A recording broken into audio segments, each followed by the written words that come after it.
Have you heard anything about jurisdictional strikes under the California Labor Code? Well, basically, they're prohibited under state law, and they're set forth in Chapter 7 of Part 3 of Division 2 of the California Labor Code. Now, Chapter 7 was actually added back in 1947 by Chapter 1388. Labor Code Section 1115 provides that a jurisdictional strike is hereby declared to be against the public policy of the state of California and is hereby declared to be unlawful.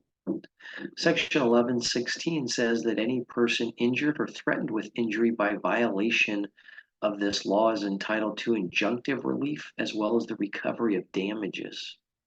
And Section 1117 defines the term labor organization.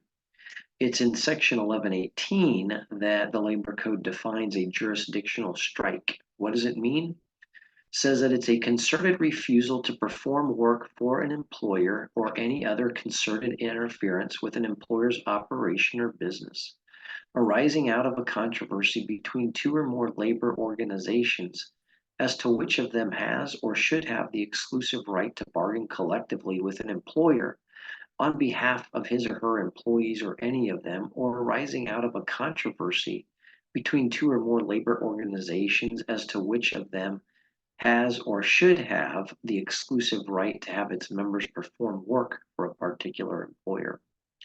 There's also Section 1119 that states that this provision of law is not to be construed to interfere with collective bargaining that's subject to certain prohibitions in this area of the Labor Code, nor would it prohibit any individual voluntarily becoming or remaining a member of a labor organization. And then Section 1120 provides a severability clause to address any potential invalidity.